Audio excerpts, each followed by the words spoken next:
Alright you guys, and welcome back to another video. Now, today's video is a little bit different than what I originally planned. Originally, I had wanted to do a Aegis Retaliator base review, just a walk around of the ship, going over everything about it. I'm very interested in modularity, so I thought it would have been a cool video, but unfortunately, after recording the entire thing, assuming that I was recording, I clicked out of the game and I realized that I did not record any of it. So, yes, I'm a very sad boy right now. But we'll just do that video some other time. Today, I decided it'd be a little bit easier to talk about something else than to re-record that video. So today I wanted to talk about capital ships. I wanted to talk about war in Star Citizen. So one thing that is pretty interesting is that a little while ago I watched a live stream of Ashes of Creation Node War, and it kind of got me thinking, because I genuinely thought that the mechanic of these different nodes going to war with each other, a massive in-game PvP event, is very interesting. And again, it got me thinking about Star Citizen. In this context, there are many ships, many large ships in the game that have military applications, defensive capabilities, whatnot. They're very large, and they're not the best money makers. So the reason that you would buy these ships is because of their intended gameplay. But the question is, what is that gameplay? What does war look like in Star Citizen? What is it going to look like? What is the gameplay that CIG is, planning to design for it? Okay. Now we know these ships, when they get in game, it's around the corner. CIG is talking about 4.0, 1.0. They've essentially committed that the Polaris will drop sometime this year, and with Squadron 42 we will get the Idris, and shortly after the Javelin. So we know these ships are kind of flying around in game. They have partial interiors, so they're getting far along, and the positioning them to enter the game. But the gameplay, what is the gameplay going to look like? CIG has said in the past that they don't want to release ships without gameplay. So what does that mean for these large warships? What does that mean for the players who own them? Is it a situation where this is just milsim content, or are these true endgame ships? And it's also one of those things that a lot of people have discussed with the progression of this game.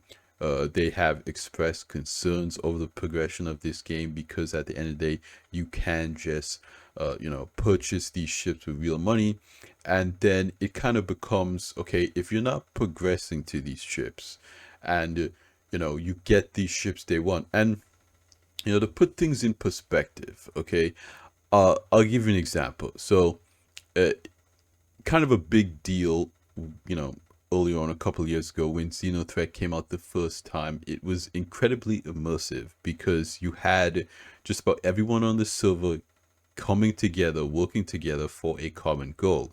You'd have, non-combat players go to the shipwreckage sites and, get cargo to be able to restock the Javelin. So then after phase 1 is complete, the Javelin undocks. Now that it's restocked and repaired, it goes out and it fights the Idris. And, when that happened for the first time, it was major. I remember, standing on the deck of Jericho Station with the Javelin right next to me, and the Idris fires its massive railgun and it strikes the Javelin. There's a huge explosion, and I'm just, walking around taking all of this in, while there are, dozens of players fighting around me. That's kind of the experience that a lot of players really want out of these, large scale, massive wars with these ships. This is what we've imagined from the beginning. So the first time Threat happened, we were all kind of blown away by it. And, for a long time, it was a really good, really exciting event. Now with the Overdrive initiative, it is kind of hit and miss. I hope CIG kind of figures it out, and you know, the new version, the revamped version, whatever you want to call it, is technically right around the corner. CIG could drop it any minute now. They apparently want to get it in to the PU before they drop 323.2, the cargo patch. So I am very interested to see how they redo Xenothreat.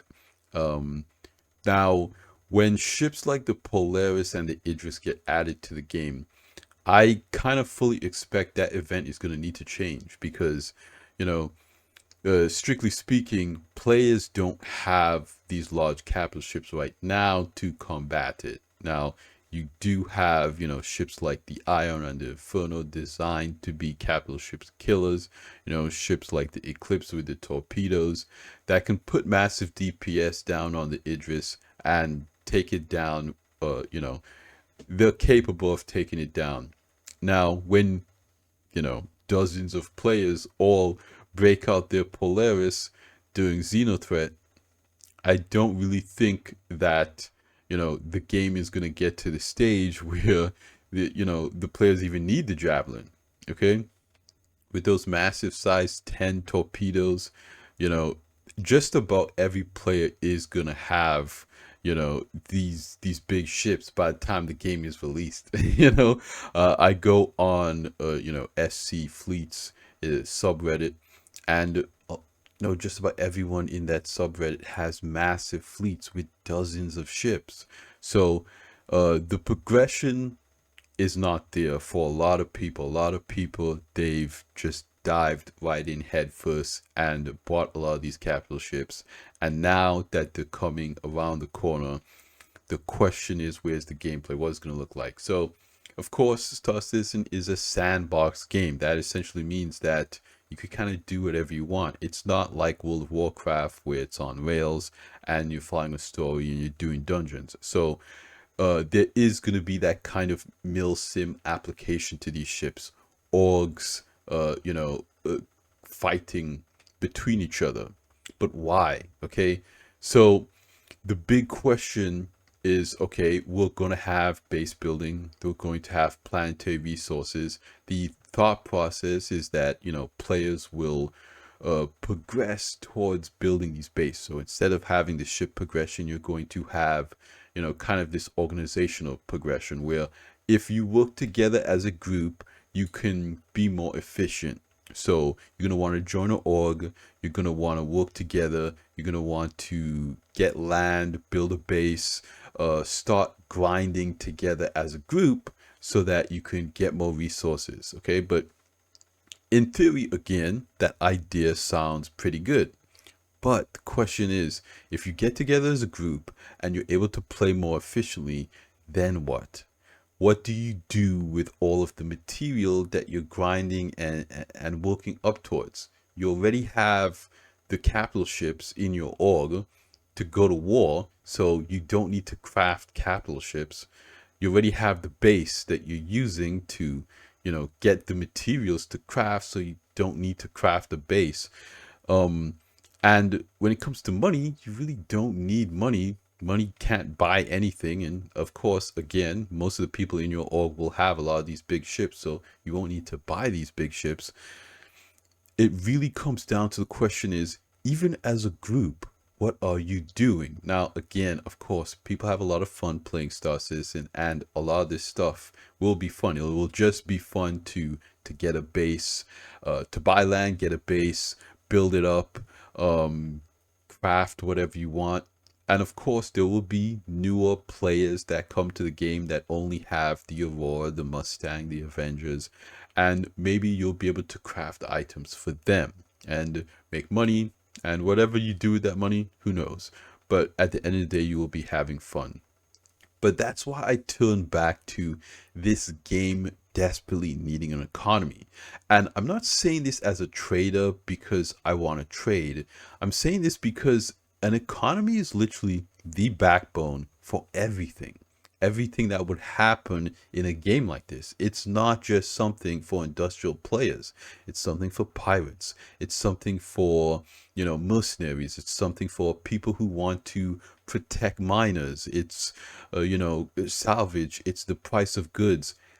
Everything in a game like this needs to stem from something, essentially speaking. So if you look at the real world, if you want to compare it to the real world, just about every war that's been started has been, either religious or, territorial or economic. Those are the main reasons why someone would need to invest that much time and effort into actually going to war with another country, is because, in real life right now, uh, we need to build roads, and uh, we build those roads so we can get from point A to point B. Um, and we drive cars on those roads, and those cars need gas, and sometimes we get those gas from other countries. I don't want to get political in this video, but what I talked about in my last video about the economy is globalization, and some countries being specifically good at one thing, and or more than other countries, like Italy growing grapes. Um you know uh, Eastern Europe is very fertile, has very fertile land, so they're good at growing wheat and these types of things. A lot of tea leaves come from East Asia. And so you look at all of these areas around the earth where, resources have been deposited, and, those people didn't decide that those resources would be in their country when they founded the country, but now it is. So now they have an opportunity to work with other countries to share that wealth. And those countries will give them things in return, monetary value, and that's the economy. And the basic form of that, I would say, in a game like Star Citizen, is uh, being able to impact the game. And right now, there is no impact from the players on the game. The game world, the game economy, everything is just happening in the background, and everything that the players do just don't matter.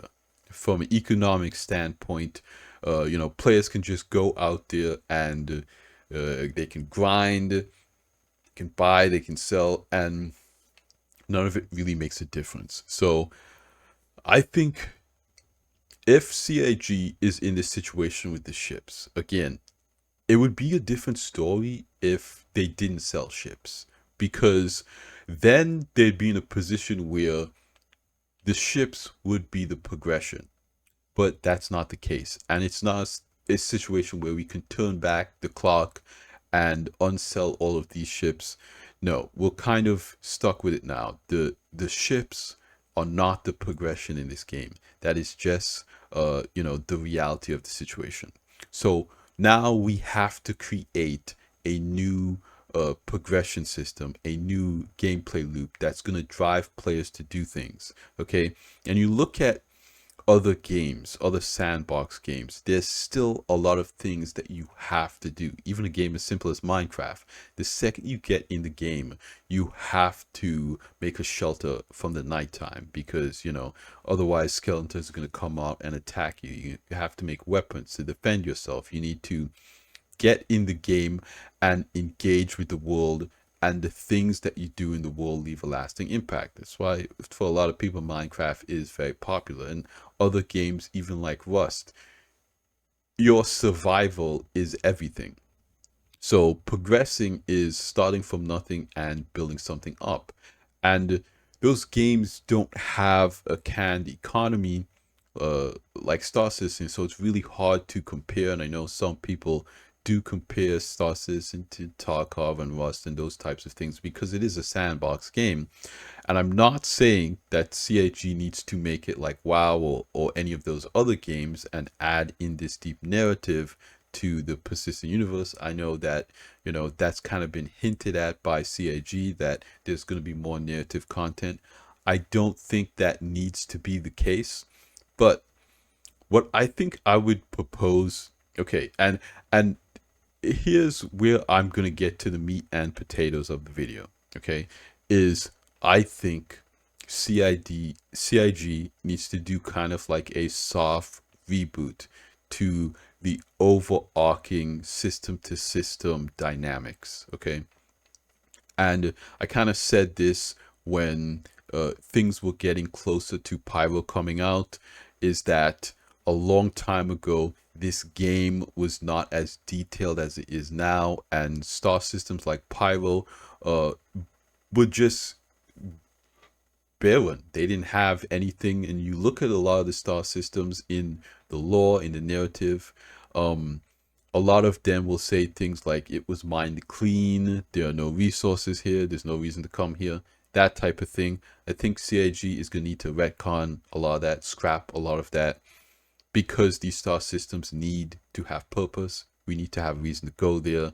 And in my other video about, you know, when Pyro was coming out for the first time, we're looking at the Pyro playground, I said that this game desperately needs some type of globalization. That's essentially meaning that just like on Earth, how you have different countries with different resources, you need, you know, different star systems with different resources, so there is a driving force to go to those star systems, and that will drive gameplay, because, you know, players in Stanton won't have access to this resource at all, because Stanton doesn't have a lot of these things. And, you know, some people might call that unrealistic. Every star system should have. I don't care. This is a video game, and we want it to be fun. We want to give players progression. We want to have something impactful to do. I want to have a good experience in this game. I want to enjoy the ships. I want to enjoy other players, my friends, that type of stuff. And again, I want the game to be able to stand on its own legs, where a lot of people call it a tech demo, because there isn't that, okay, you need to do X, Y, and Z to be considered, winning the game, quote unquote, or whatnot. There needs to be a goal, something that you're chasing, something that you want to do. Goals could be different depending on your career. I mean, you could have, you know, a different type of progression track from someone who wants to be a salvager than somebody who wants to do combat, for instance. But ultimately, the overarching progression system of the game is the dynamic between these star systems, okay? That there's kind of no such thing as a barren mind clean system where there's no reason to go there. Every system needs to have a purpose. Every system needs to have dedicated kind of resources and a driving force to get players to go to that star system. It needs to be in depth, and I think that CIG is definitely going that route. They've put a lot more content and effort into Pyro than, you know, what was initially on in the narrative of the star system. And I think that, you know, people have talked about, you know, new resources like ice being available in Pyro. And again, I don't entirely know what that's going to look like until we get Pyro in 4.0. But I'm very excited to see new elements that are not in Stanton that plays a part in this. And so the next level above that is, of course, crafting and using these resources to do different things. Okay, so what does all of this stuff have to do in context of war? Well, obviously there is going to be a specific dynamic between these star systems because they have different resources, and you want to create a situation where players fight over these resources. So the first step, okay, is to create a system where resources matter to crafting and different unique items, okay? And then you want to create a system where all of these different star systems have their unique resources. So you need to go to different star systems to get the items to craft these unique items, okay?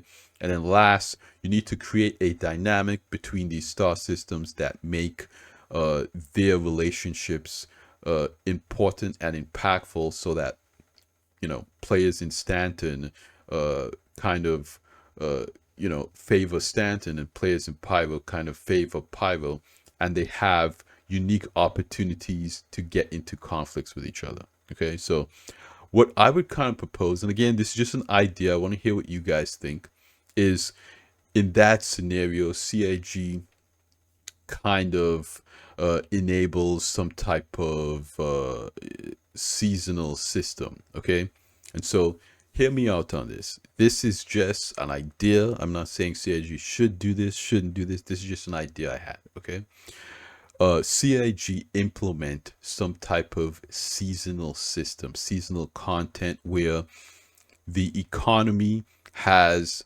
different cycles. Okay, so let me step back and paint the picture here for you.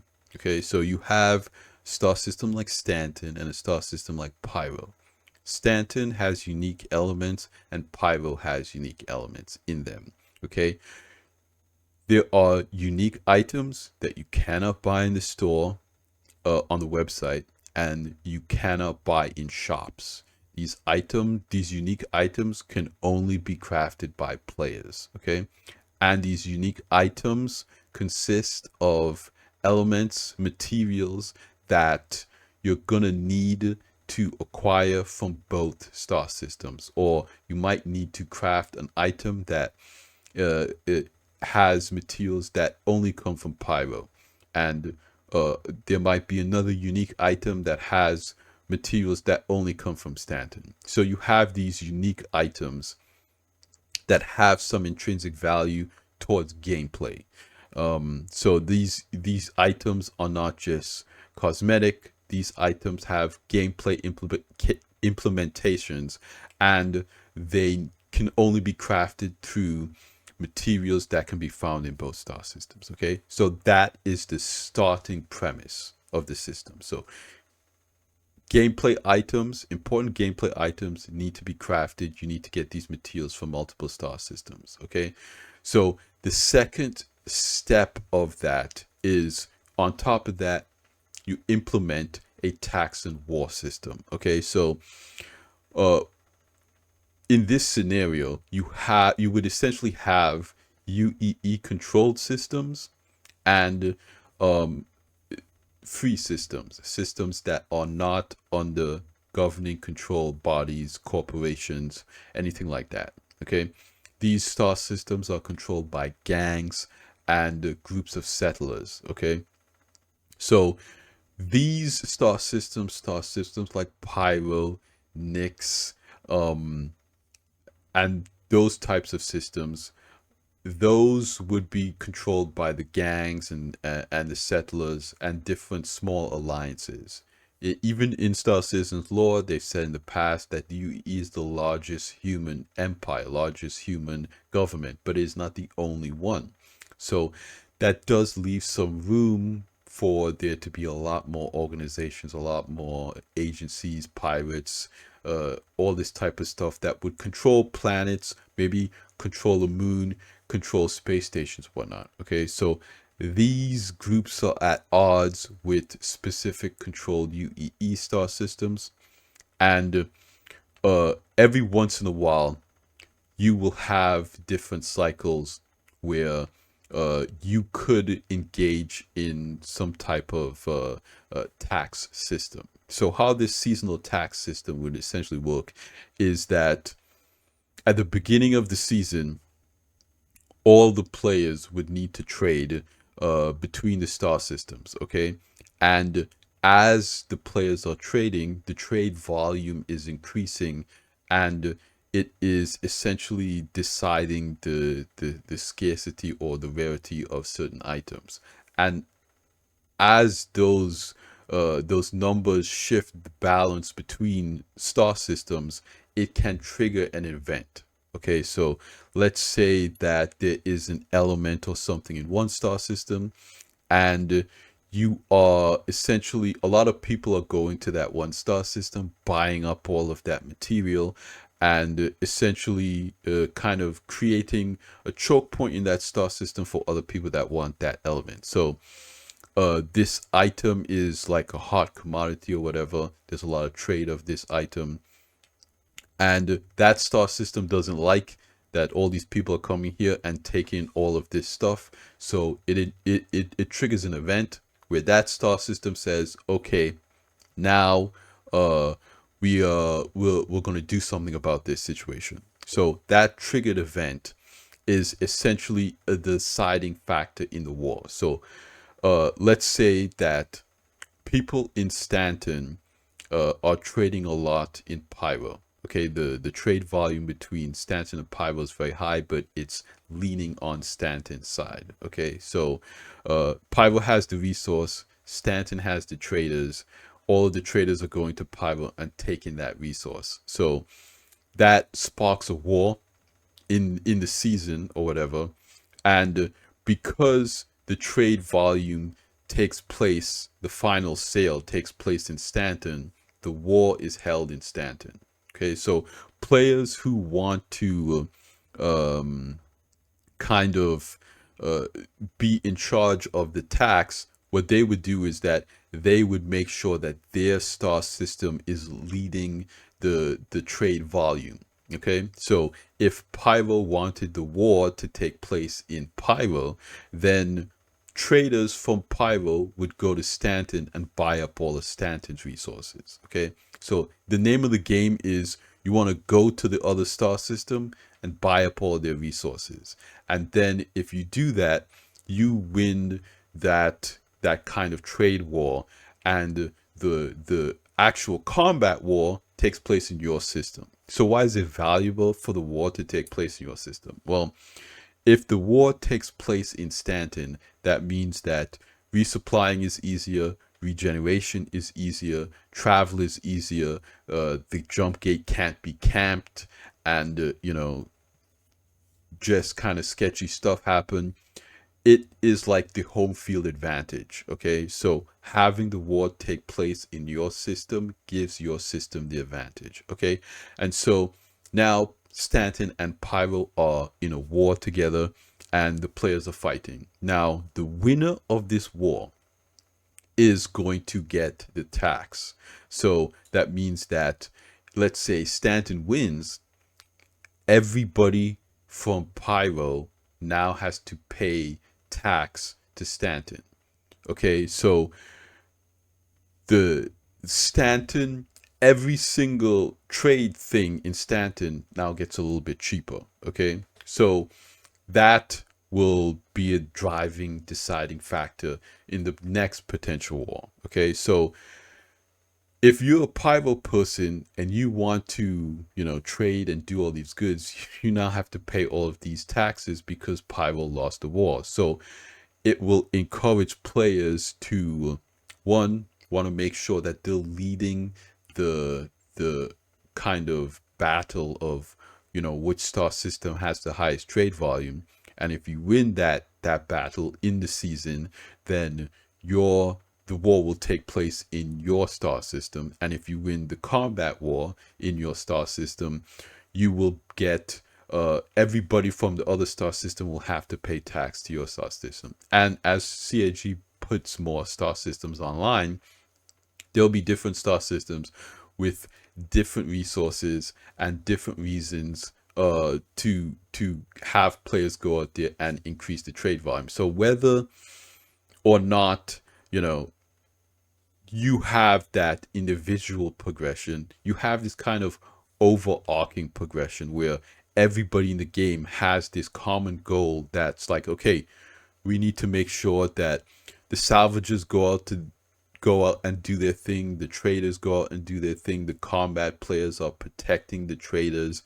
And again, it's what I said in my piracy video, is that you can't have 5 traders and 5 pirates, because then that's not enough customers for the pirates. You need to have 90 traders and 10 pirates, because then there's a lot of gameplay for the pirates. Right now, you've probably seen Summit's video. He's a popular streamer. He was playing Star Citizen recently, and he was trying to do piracy. And he was complaining and talking about why he's going to stop playing Star Citizens, because when you're doing piracy, it's just like a lot of waiting. And that's because the way that the game works is we don't have trade lanes, we don't have, dedicated hotspots for trade like that. There's a little bit of this stuff going on, but it is very all over the place. Players can just do whatever they want. There's not this common goal where everybody's doing one thing together. And when you kind of narrow it down, I think that more people will trade, so trade volumes will go up. More people need protection. Pirating these people, like let's say you're a pyro person and there's a Stanton person trading in pyro. Pirating that person gives pyro an advantage. You're doing a service to pyro because by pirating them, you're getting rid of trade volume that's going to get shipped back to Stanton. So you're helping out the war effort by pirating these Stanton traders. So it's it gives pirates something that they're actually supposed to be doing. Like piracy actually becomes an overarching part of the game, and something you should do in this kind of system versus system war. So I think a system like that, and again, not this exact system, but something like that could be massive for this game. It is a progression loop that every player in the game would want to chase after. It's not just, base building and having an outpost. It's literally everything. Okay, you need these trade volumes to be able to win the war, and you need these items because they craft the best items in the game. So you have kind of best of both worlds where yes, you don't have to engage in this system at all whatsoever. You could just go about your day and do whatever you want. But for the people who want to group together and work as an org, this is something that they're definitely gonna that would be something that definitely would give their entire group purpose. 100 players, 500 players come together and say, yes, we need to make sure we're hitting our marks for trade volume. We need to make sure that we're crafting all this stuff, getting all these materials because we want to win the war. And if we don't win the war, that means we're going to have to pay a bunch of tax on all of the things that we want to craft moving forward. So I think having a system like that, any system that ties in all of the gameplay loops together and gives all the players a common goal, a common purpose, would just take this game to the next level. Absolutely, in my opinion. So if not a system exactly like that, something that brings all the players together, not just something that's narrative like Overdrive where you have a series of missions. I don't think that's necessarily what would take this game to the next level, because there'll just be so many people who would ignore it, or people that would just do that for the incentives. And again, I feel like that's that's a very canned experience. It's not as dynamic as something that the players engage with, a player-driven economy. I think CIG is warming up to the idea of a player-driven economy, but we got to keep asking for it. I think that hopefully, the players, if we can show CIG we're capable of, managing a player-driven economy, they'll put in more tech, more mechanics to make that possible. But if you are a pirate, if you are a trader, if you are a salvager, if you are a miner, if you are a combat player, whatever you do in this game, I think deep down that if this game had more of a player-driven economy, it would just be a better game. Full stop. I think we all know that deep down. We're just concerned. We're afraid of the implementations because there are those players that want to sell a railgun for $1 million. They have no mental capacity to understand how to price this item, essentially. And when I talked about captains getting paid more than crew members, people were like, oh, if you work for a captain like that, he's an asshole. Don't don't play with that person. It's like they can't wrap their head around that is good for the game.